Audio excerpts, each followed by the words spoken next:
You're listening to 2021 Presidential Hackathon International Track Station. This event is organized by Executive Yuan, implemented by Ministry of Economic Affairs, executed by National Association of Small and Medium Enterprises. This is your host, Ronghua Mi. This year's international track theme is Sustainability 2.0, Climate Action.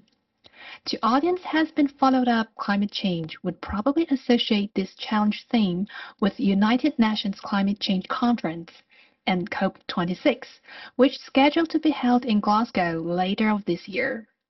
Today, we have a special guest from National Science and Technology Center for Disaster Reduction, aka NCDR, Dr. Li Xinji. Welcome, Doctor. Hello everyone, my name is Xinji Li. I work at the National Science Technology Center for almost over 15 years.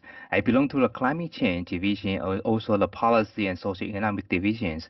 I'm glad to participate in these activities today. Thank you for being here today, Dr. Li. So I think to begin with, it's rather safe to ask you to introduce us with NCDR's mission. Okay, NCDR has been established in the 2003 for nearly 20 years. Okay, there are some major tasks. First one we call the technology support and information sharing. NCDR have different disaster-oriented divisions, including meteorology, slopland, hydrology, and earthquake, and also the climate change divisions. Each division has its own R&D task.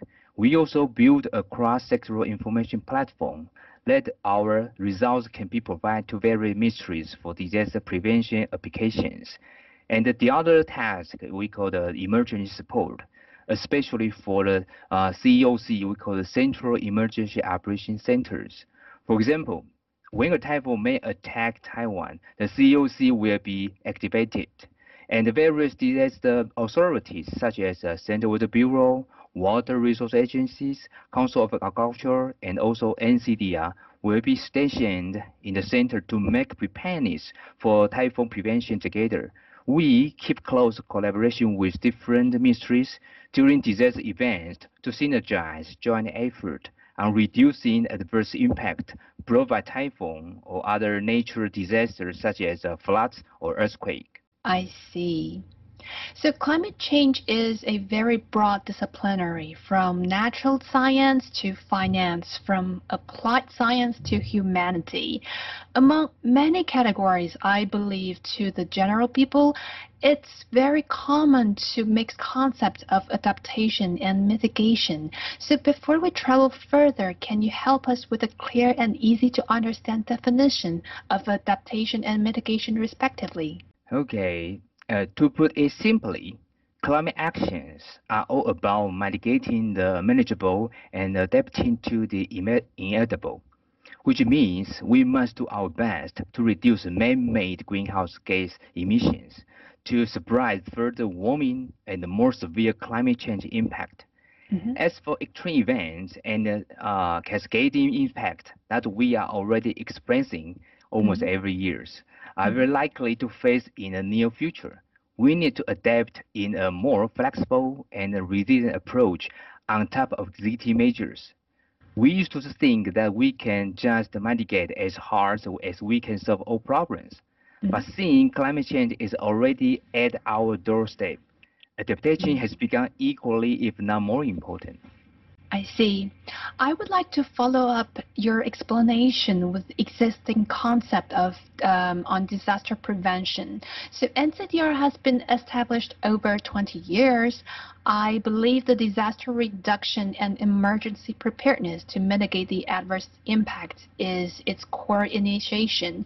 So as far as for climate, what's the difference between disaster prevention and response and climate adaptation? Okay, it is a good question. If we distinguish by different time period, disaster prevention usually refers to the risk from the past to present, and the climate adaptation mostly discusses the future risk. For the disaster prevention, it usually involves current or near-term risk, and the risk analysis is based on data of historical record and the past disaster event. On the other hand, climate change adaptation, we call it CCA, not only have to use the historical data and the climate change projection data, it means future scenario in the 30 or 50 years, is also have to be utilized to evaluate the impact that the climate change might bring to our societies, industries, or many other aspects to our lives. We then will move on to the response, the actions, to see how we can change our current system or way of doing to reduce the potential future risk or explore the benefit and the opportunities that come with those impacts.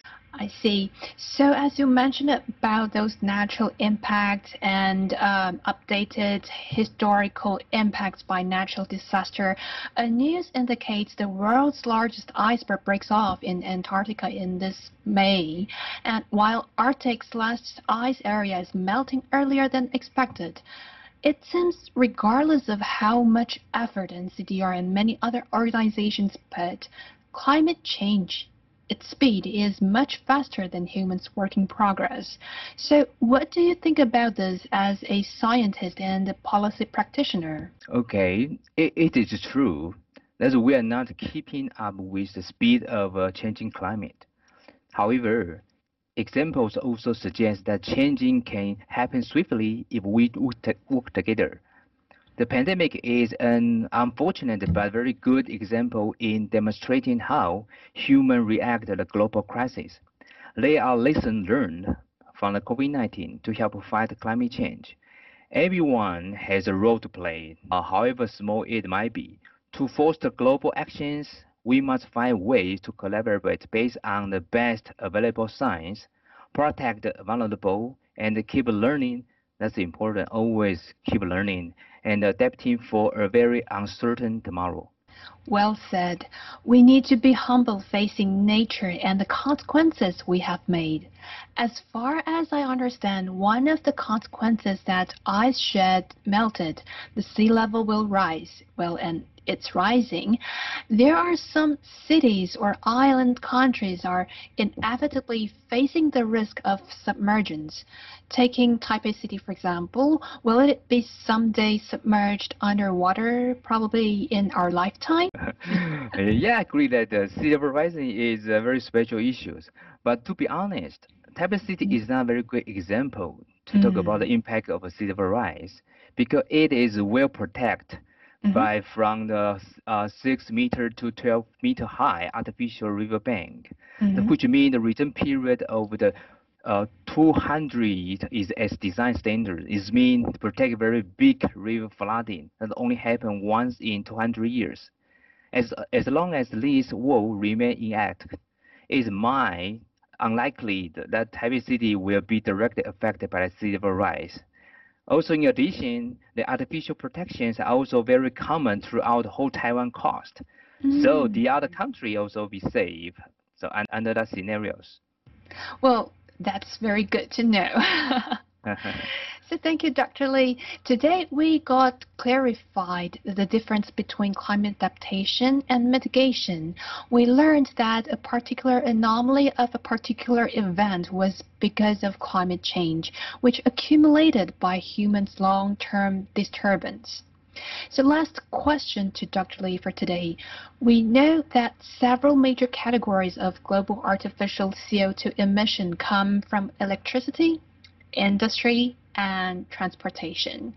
Assume this is a fact, with implementing cleaner technologies from individual helps, for example, by choosing electric vehicles rather than fuel vehicles, would this be a part of our long-term strategy?